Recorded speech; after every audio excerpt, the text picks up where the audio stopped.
Hello friends, मैं हूं doctor Divya and welcome to food factor. दोस्तों, हम हमेशा आपको सजेस्ट करते हैं कि आप एक वेल बैलेंस डाइट लीजिए, आप हेल्दी रहिए और हेल्दी रहने के लिए फूड, डाइट और इन सब चीज़ों को मेंटेन रखिए। बट जब आप बीमार होते हैं तो हेल्दी बैलेंस डाइट लेना आपके लिए और भी इम्पॉर्टेंट हो जाता है, क्योंकि food is considered as your medicine.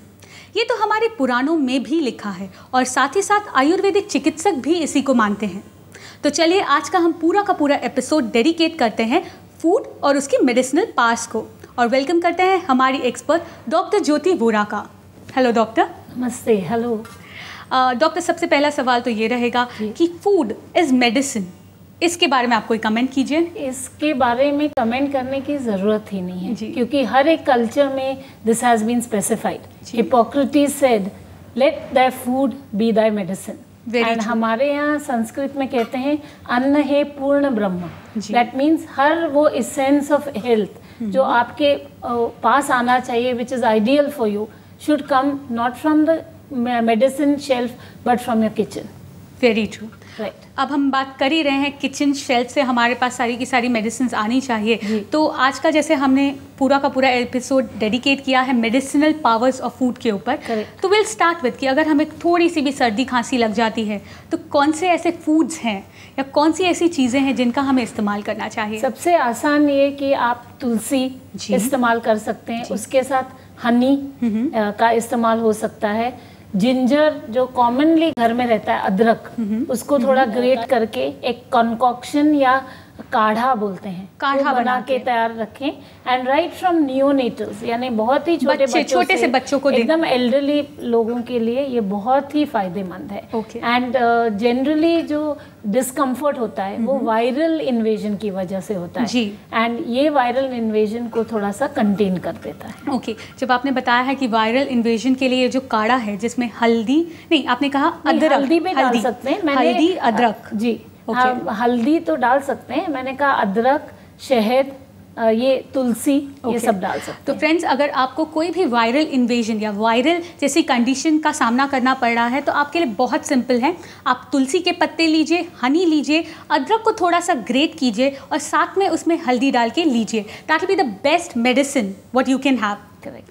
अब नॉर्मली देखा जाता है कि हमारी इम्यूनिटी पावर्स इतनी ज़्यादा लोअर डाउन हो गई हैं, क्योंकि हम सर दर्द भी होता है तो हम सीधा जाके क्रोसिन ले लेते हैं या कोई भी तरीके का एंटी एनर्जेटिक मेडिसिन ले लेते हैं, तो उससे इम्यूनिटी पावर कम होती जा रही है। तो इम्यूनिटी को बढ़ाने के लिए कुछ स्पेसिफिक फूड, इम्यूनिटी को बढ़ाने के लिए गार्लिक यानी लहसुन का इस्तेमाल ज़्यादा करना चाहिए। जो सब हर्ब्स हैं, यानी ब्लैक पेपर, दालचीनी, वो तेज पत्ता, ये सब जो हम आम अपने खाने में भी इस्तेमाल करते हैं, वो सब इस्तेमाल करना चाहिए। और जो प्योर घी होता है उसका थोड़ा इस्तेमाल करना ज़रूरी है। यहाँ पर मैं मेंशन करना चाहूँगी प्योर घी, क्योंकि आज की डेट में अगर मैं किसी भी डाइटिशियन या किसी भी न्यूट्रिशनिस्ट के पास चले जाऊँ, वो बोलेंगे कम्प्लीटली अवॉइड घी, नहीं, क्योंकि आपका उससे कोलेस्ट्रॉल लेवल बढ़ जाएगा, फिर आप ओबेस हो जाएंगे, फिर हार्ट डिजीज़ हो जाएगा, आपको डायबिटीज़ का भी कंडीशन आ सकता है, वो कंडीशंस आ सकती हैं। तो आप क्या बताएंगे इसके बारे में? नहीं, मुझे I beg to differ, because even Ayurveda में कहा है कि कुछ जो न्यूट्रिटिव पार्ट्स होते हैं और जो मेडिसिनल पार्ट्स होते हैं ये हर्ब्स के, वो डिसॉल्व करने के लिए प्योर घी और अनक्लैरिफाइड बटर जिसे कहते हैं उसका इस्तेमाल करना चाहिए। तो इट डजंट मीन कि you have to have a lot of it, it is a medicine and it has to be had as a medicine. तो हार्डली 1/4 स्पून का इस्तेमाल करके प्योर घी अगर ये सब लिया गया तो your immunity is certainly going to improve. So that is a very good tip what you have given to us. अगर आपको अपनी इम्यूनिटी लेवल्स को बढ़ाना है तो आप अपने फूड के अंदर प्योर घी का इस्तेमाल करना शुरू कर दीजिए, क्योंकि उससे आपकी इम्यूनिटी काफ़ी हद तक बढ़ जाएगी। बहुत ही छोटे प्रोपोर्शन में, बहुत ही छोटे प्रोपोर्शन में, please note this thing. Yes, absolutely. तो ये तो बात हो गई इम्यूनिटी बढ़ाने की। जी। डॉक्टर, अभी आपने बताया कि ब्लैक पेपर हो गई, दालचीनी हो गई, ये तो हम लोग अपने नॉर्मल खाने में भी यूज़ करते हैं। अगर आप पुलाव बना रहे हैं या किसी भी तरीके का प्रिपरेशन कर रहे हैं, सब्जी बना रहे हैं, तो उसमें यूज़ होता है। So is it same proportion में वो उतना ही बेनिफिशियल होता है नॉर्मल खाने में भी? बिल्कुल। In fact it is said that cooking is not an art, it's a science. Her dish जो आप बनाते हैं एक तरह की एक्सपेरिमेंट होती है जी। और उस एक्सपेरिमेंट में हर चीज प्रोपोर्शन के हिसाब से डालें तो it's going to be very beneficial as well as tasty. Absolutely. And आजकल एक नई टर्म है जो मुझे लगता है हम व्यूअर्स को भी बताएं, न्यूट्रास्यूटिकल। न्यूट्रा यानी फूड एंड सूटिकल यानी curative, therapeutic properties. So those therapeutic properties which have come from food. तो आपको खाना अलग और दवाई अलग, ऐसे दो चीज़ें लेने की ज़रूरत नहीं। अगर आप अच्छा हेल्दी खाना खाएं तो एक तो आप डिजीज अवॉइड करोगे, हमने बात की थी इम्यूनिटी लेवल्स के बारे में, और दूसरा यानी कोई डिजीज हो तो उसे अच्छी तरह मैनेज करने के लिए ये बहुत फायदेमंद है। ओके, एक और चीज़ मानी जाती है, मतलब आपने जब न्यूट्रास्यूटिकल्स की बात की है तो न्यूट्रास्यूटिकल प्रोडक्ट्स मार्केट में अवेलेबल हैं जी, तो how good they are? They are good within limit. You must be able to introduce them as part of your daily diet. Okay. अगर आप कोई जिम में वर्कआउट करें, अगर आप एथलीट हो, अगर आपकी एनर्जेटिक लाइफस्टाइल हो और अगर वो प्रोटीन रिच ड्रिंक्स आप पिए तो they are very beneficial. But पूरा ही वक्त आपका पूरा डाइट सिर्फ वही एनर्जी गिविंग ड्रिंक्स का हो जाए तो दैट इज अनहेल्दी। बीच में एक आर्टिकल आया था, that was actually fun making of this nutraceutical thing, कि आज की डेट में मतलब कुछ समय के बाद ऐसा आएगा कि आपको अपनी प्लेट में खाने की बजाय सिर्फ एक कैप्सूल रखना पड़ेगा और आपका पेट पूरे दिन के लिए भर जाएगा।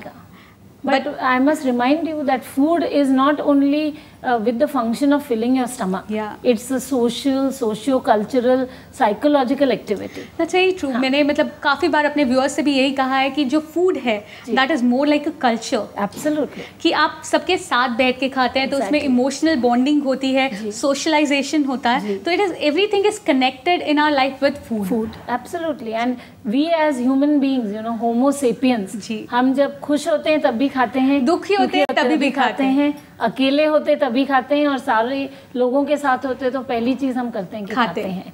सो खाना बहुत ही ज़रूरी है ज़िंदगी पार करने के लिए, और इसलिए nutraceuticals have to be taken in the right perspective, not in disproportionate way. एक और बात कही जाती है आजकल कि there are 5 poisons, 5 white poisons, correct, जिसमें मिल्क टॉप लिस्ट पे आता है जी। तो उसके बारे में आप क्या कहना चाहेंगे? नहीं, मुझे I am little reserved on that. I have an orthodox opinion, क्योंकि milk is originally the first food which has come to you. क्योंकि जब आप नियोनेटल है, न्यू बॉर्न, जब आपका जन्म होता है, the first nutrient which you have is milk जी। एंड इवन हम जब एनालिसिस करते हैं फूड्स का तो उसमें एक केमिकल स्कोर होता है जिसमें हाईएस्ट कितने अमाइनो एसिड्स हैं, तो ह्यूमन मिल्क में 10 out of 10 the exact amount. So milk and milk products have to be introduced in a vegetarian diet. उसके बिना डाइट कंप्लीट नहीं है। It's very much high in protein also. Not only protein, lactose, which is very good for the brain, because lactose अगर इस्तेमाल करें तो brain के जो लिपिड्स हैं वो बढ़ते हैं। वो उससे आपकी मेमोरी, आपका मेंटल बैलेंस सब अच्छी तरह रहता है। So ये सब याद करके, और calcium available in milk is phenomenally high, तो वो कैल्शियम से आपके बोन्स, आपके टीथ, इन सब पे बहुत प्रभाव होता है। तो ये लेते हुए मुझे लगता है कि milk within limits should be had, there is nothing wrong in. जैसे नॉर्मली कहा जाता है कि apple a day keeps a doctor away, तो मुझे लगता है इसे रीफ्रेस करना चाहिए और कहना चाहिए कि a milk, you know, a glass of milk a day keeps you away from a doctor in a way. But as I said, milk should be not the principal ingredient, आपके diet का एक part होना चाहिए। अगर आप milk को substitute करके हर मील में आप मिल्क एंड मिल्क प्रोडक्ट्स लो, वो गलत है, क्योंकि हर चीज़ एक करेक्ट प्रोपोर्शन में लेनी चाहिए। Okay, that's very true. अब मिल्क प्रोडक्ट्स की बात करें तो उसमें आ जाता है आपका दही, correct. Apart from that there is paneer and cottage cheese is a very healthy thing. और जब कॉटेज चीज़ बनाते हैं तो एक और बहुत ही हेल्दी इंग्रेडिएंट रहता है, उसे कहते हैं वे, छेना, जिससे जनरली हमें पता है बंगाली मिठाइयाँ बनती हैं। It's a very very healthy constituent of milk and it should be had. Okay, right. ये हमारी बातें हो गई कि अपनी इम्यूनिटी को मेंटेन करने के लिए, मतलब अपनी लाइफ में बीमारियों को दूर रखने के लिए you need to have food. Correct. अब कई बार हमें बहुत ही बड़ी बड़ी बीमारियां जकड़ लेती हैं जी, जैसे कि डायबिटीज़ हो गया, हाइपरटेंशन हो गया, तो इन केसेस में किस तरीके का फूड और किस तरीके का मेडिसिनल पावर फूड का यूज़ करना चाहिए? एक्चुअली इसमें घूम फिर के फिर इम्यूनिटी पे ही बात आ जाती है। अच्छा, बेसिकली व्हाट इज इम्यूनिटी, अगर हम बहुत ही सिंपल टर्म्स में डिफाइन करना चाहें, इम्यूनिटी वो कैपेसिटी है जिससे आप बीमारियों को हटा दें। सो डायबिटीज जैसे इनक्योरेबल जब कोई बीमारी लग जाती है तो डॉक्टर कहते हैं उसे मैनेज करना पड़ेगा। वेरी ट्रू, मैनेज यानी control and not allow anything else to happen besides diabetes. So उसमें भी न्यूट्रास्यूटिकल का बहुत बड़ा रोल है, आपके डाइट का बहुत बड़ा रोल है, आपके emotional acceptance and attitude of food का बहुत बड़ा रोल हो जाता है।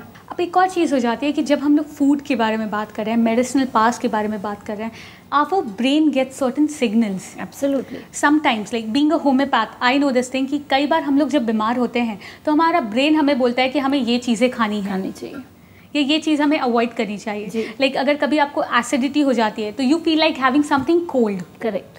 तो इसके बारे में आप किस तरह से कमेंट करना चाहेंगे? एक्चुअली एसिडिटी का ही हमने अगर एग्जाम्पल लिया तो अल्कलाइन फूड्स लेने ज़रूरी है। तो उसमें आप आधा बनाना खा सकते हैं। केले में थोड़ा बेसिक पीएच होता है जो एसिडिटी को हैंडल कर लेता है। अगर कुछ इरप्शंस आए हैं यानी फोड़े आए हैं, बॉइल्स आ जाते हैं, तो कुछ कूलिंग मटेरियल खाना चाहिए, यानी ककड़ी अगर आप खा ले तो, या cucumber. So it is extremely cooling and therefore that can be had. So you always counter indicate whatever condition you have with something in the diet. Okay. That is the basic principle. Everything is connected. अगर आप बीमार पड़ रहे हैं तो आपकी बीमारी का कोई ना कोई solution तो आपकी डाइट में होना ही है आराम से. That's the basic funda. Absolutely. Okay. Doctor, मुझे लगता है कि हमने अपने व्यूअर्स के साथ काफ़ी सारी इन्फॉर्मेशन शेयर कर ली है और अब टाइम है उन्हें बताने का कि कौन कौन सी ऐसी चीज़ें हैं जिनकी मेडिसिनल पावर्स बहुत ज़्यादा बेनिफिशियल हैं उनके लिए. So let's have a look. हल्दी पाउडर एंटीऑक्सीडेंट है, सूजन कम करने वाले तत्व भी इसमें पाए जाते हैं, ऑटो इम्यून डिसऑर्डर्स के लक्षण कम करता है, आर्थराइटिस, टेंडोनिटीज और इन्फ्लेमेशन वाले सभी रोगों में इसका प्रयोग होता है।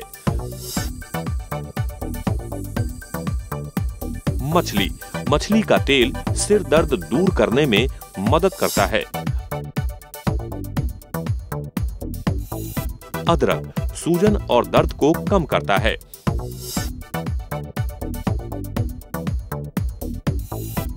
दही बुखार को कम करता है। शहद, नियमित शहद के सेवन से बुखार की समस्या से दूर रहा जा सकता है। लहसुन, ये प्राकृतिक एंटीबायोटिक और एंटीवायरल है। बच्चों में सर्दी जुकाम, गला और कान के संक्रमण को दूर करने में मदद करता है, ब्लड प्रेशर को नियमित करता है और बैड कोलेस्ट्रॉल को कम करता है।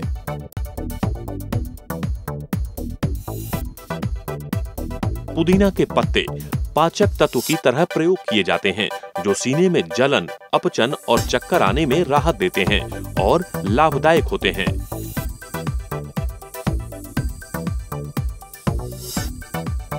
काली मिर्च रक्त में थक्का बनने की क्रिया को रोकता है, कोलेस्ट्रॉल स्तर घटाता है, धमनी और हृदय संबंधी रोगों को दूर करने में मदद करता है।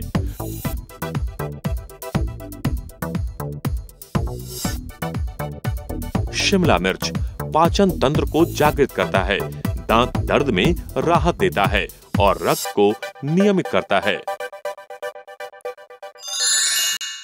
Thank you very much doctor कि आपने हमारे साथ बहुत सारी इन्फॉर्मेशन शेयर की और हमें बताया कि कितनी सारी मेडिसिनल पावर्स हमारे फूड में ही हो सकती हैं। More than welcome. तो दोस्तों, देखा आपने कि किस तरह से छोटी छोटी चीज़ें भी आपको बहुत सारे हेल्थ बेनिफिट्स दे सकती हैं। बस आपको ज़रूरत है एक पैनी नज़र रखने की और जानने की उनके बेनिफिट्स क्या हैं। फ्रेंड्स, अगर आपके पास भी कोई भी फूड से रिलेटेड जानकारी या कोई भी सवाल हो तो आप हमें लिख सकते हैं। हमारा पता है care world, post box number 11999, Azad Nagar post office, अंधेरी वेस्ट, मुंबई 53। आप हमें फोन भी कर सकते हैं 022-669-10096। हमारा ईमेल है mail@careworldtv.com। हमारी वेबसाइट है www.careworldtv.com। फ्रेंड्स, अब आपको मिल सकते हैं डेली डाइट टिप्स आपके मोबाइल फ़ोन पर। जस्ट आपको टाइप करना है CLUM और भेज देना है 57333 पर। दोस्तों, अब वक्त हो चला है आपको कहने का goodbye, but always remember, healthy food means healthy you.